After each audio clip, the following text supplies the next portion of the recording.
hoy, porque Él nos está preparando para su gran venida, y lo que ha de venir vendrá, y nadie lo detendrá, porque de Él siempre será el poder.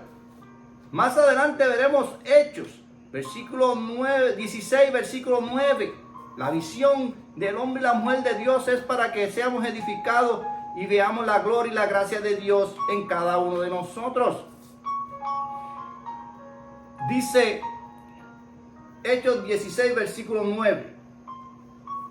Por la gracia del Señor Jesucristo, y se le mostró a Pablo una visión de noche, un varón macedonio que estaba en pie, rogándole y diciéndole: pasa a Macedonia y ayúdanos. Entendemos y sabemos, y veremos aquí una nota escrita por el mismo. Aquí podemos mencionar a un hombre que no tenía en un momento dado visión, porque todos sabemos que Pablo no se llamaba Pablo, sino Saulo, antes de que Jesucristo le cambiara el nombre. Un hombre perseguidor de los cristianos, un hombre que no tenía piedad de quitarle la vida en aquellos tiempos a los cristianos, porque él creía que lo hacía bien, hasta que se topó con Jesucristo, y en ese momento de su vida perdió la visión, porque tuvo esa experiencia a través de un impacto, de una revelación de Cristo, de un resplandor de Dios. Eso está en Hechos 9, versículo 3, para que usted lo estudie. Dice: cayó del caballo. Pero en el 9, versículo 8 dice: cuando abrió los ojos estaba ciego. Había perdido la ceguera humana, pero le había dado Dios unas instrucciones. En el versículo 9, 12 dice: Pablo tiene una experiencia con la visión de Dios, y lo mandó Jesús a una casa hasta que él mismo tuvo la visión que venía un hombre llamado Ananías a su vida para ponerle las manos, y recobraría él la vista por gracia de Dios. La humana y espiritual experiencia de Pablo, aquí en este hermoso versículo adelante de Hechos 16, versículo 9, vemos cómo ya Pablo, como muchos de nosotros le conocemos, porque se llamaba Saulo y Dios le cambió el nombre, hemos padecido por amar lo recto en Jesucristo. Ante una vez más, Dios muestra su poder y su gracia. A través de un hombre pecador lo hace predicador de la palabra con una visión contundente. Ha escrito en la palabra de Dios muchos versículos y textos a nombre de él a través de la gracia de Cristo. Donde había que ir, iría. Y dice Pablo: donde debía ir, cubriré una y mil veces la palabra de Dios y la necesidad. ¿Cuántos de nosotros anhelamos que alguien o algo necesite una respuesta de Dios y Dios te diga: ve y vamos rápido? No es mañana. Es que Pablo, el fuego que había en pueblo, la visión que había en Pablo era para ir y predicar ese evangelio hasta el confín de la tierra. Aleluya. Una en breve dice: ¿qué es una visión en el mundo espiritual? ¿Qué es una visión en el mundo espiritual? Dice: la visión espiritual supone que es una experiencia real de encuentro con Dios y de la cercanía de la intimidad a Cristo. Uno sabe que de Él porque le ha sentido su presencia, ha vivido su presencia, y eso le ha gustado y sido movido por una fuerza sobrenatural para nuestra vida y edificación de nuestras almas. ¿Sabes algo de su palabra y de su voluntad para el comienzo de tu vida espiritual? Una visión te hace creer, y se ha sabido que Jesucristo lo hace. ¿Por qué? Porque eres amado, porque eres bendecido, porque Él quiere llevarte a una mejor experiencia con Él. Aleluya. Llévatelo, leito, home run.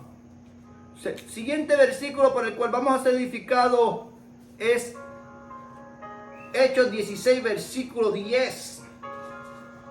Dice la dulce y hermosa palabra de Dios: cuando vio la visión, Pablo vio la visión, vio muchas visiones, enseguida procuró partir a Macedonia, dando por cierto que Dios nos llamaba para que le anunciemos el evangelio. Muy clara está la palabra que nos dice: id y predicar el evangelio. Tú tienes que tener la visión que si eres un hijo, una hija, un escogido, un niño, un joven con la palabra de Dios, tienes que ir rapidito, moverte en la fe de Cristo y tirar la palabra. Muchos no vendrán corriendo, pero la semilla que Cristo sembra, cada vez que tú abres tu boca, la vas a ver cuando estés en el cielo y diga: tú sabes que la semilla, la visión de Dios en tu vida es llevar el evangelio, porque Dios es el que hace crecer. La semilla tiene que morir para poder resucitar y hacerse el árbol por el cual ha sido ejecutado. Si tú siembras una semilla de China, tú dejas que se seque, la entierras y poco a poco ella germina. Igual cada árbol, cada fruto en nuestras vidas, Jesucristo murió. Por eso es que Jesucristo dice que murió. Ahí, ¿qué hizo? Resucitó. Aleluya. ¿Para qué? Para que hoy nosotros hemos edificado como el grano de mostaza, que es un arbolito chiquito, pero es un fundamento, cuando tú vienes a ver, gigante, que hace sombra, que mira a los animalitos según el estudioso bíblico de la palabra de Dios. Y tenemos que estar contentos por el mismo. Un énfasis escrito dice: ante la necesidad. Pablo, cuando vio que la visión venía de Dios, se desesperó y decía: tengo que ir enseguida a predicar el evangelio a la esquina, ponerme las pilas, porque a eso me ha llamado Jesucristo desde los muertos a vida, para que las iglesias de hoy lleven el evangelio a toda criatura. Y yo sé, yo entiendo, yo conozco que el evangelio ha sido predicado en todos y muchos lados, porque Cristo así lo ha dejado saber, porque ahora hay mucha tecnología donde tú no puedes llegar, hay un radiecito por la cual, mire, alguien escucha. Por eso dice: predica el evangelio. Un énfasis. ¿Qué dice la Biblia acerca de la visión para la iglesia nosotros hoy? La visión registrada en el Apocalipsis 7, versículo 9. Dice que la gran multitud que nadie podía contar, de todas las naciones, tribus, pueblos y lenguas, y está de pie delante del trono de Dios. Y esta visión que Dios tiene para su iglesia, la iglesia del hoy, debe hacer un fondo en sus vidas y hacer lo posible por llevar el evangelio y vivir de acuerdo a la visión de la palabra de Dios para cada uno de nosotros, porque a eso nos mandó Jesucristo, porque de Él será el poder y el destino de nuestras vidas. Veremos 2 de Corintios 5, versículo 7. Para la edificación de nuestras vidas dice así: porque por fe andamos y no por vista. ¿Cuántos de nosotros hemos tenido que vivir en fe, no viendo nada en nuestras manos? Dice: Señor, yo no tengo nada ahora. Pero aquella mujer del cántaro de aceite tampoco veía nada, solo un cántaro y un chin de aceite, hasta que llegó el profeta con la visión y la palabra ya decretada en tu vida. Yo sé que el aceite de Dios en tu vida no menguará porque tienes la fe. Un énfasis del mismo dice Pablo una vez más: entendiendo lo importante que es ver bien en lo humano para ejecutar aún más en lo espiritual, declara: ahora entendiendo, ando por visión de fe y espiritualmente para Cristo, y no por lo que mis ojos han visto y pueden ver y notar en este mundo en que vivimos.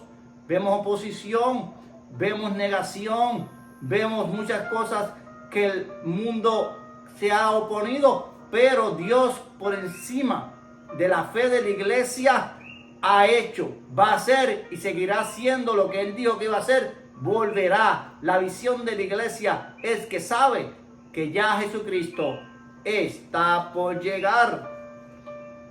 2 de Corintios 5, versículo 8 más adelante nos dice, pero una referencia del mismo antes de eso: ¿qué es tener la visión de Dios? Oh, eso es importante. Tener una visión guiará el destino y la dirección al cumplir el propósito de Dios. Las visiones pueden ser grandes o pequeñas, pero se cumplirán. Pueden ser globales en el mundo entero o en lo local de tu vida, pero que necesitan ser, direccionadas. Pero porque para Cristo no hay nada imposible. Cada día lo veremos por su gloria, gloria, gloria. Segunda de Corintios 5, versículo 8.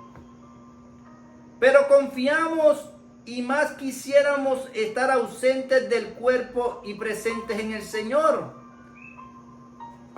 El versículo 9 dice, por tanto, procuramos también, o ausentes o presentes, serle agradables. Un énfasis del mismo versículo 8 dice, yo entendí claritito. Yo quisiera ya estar con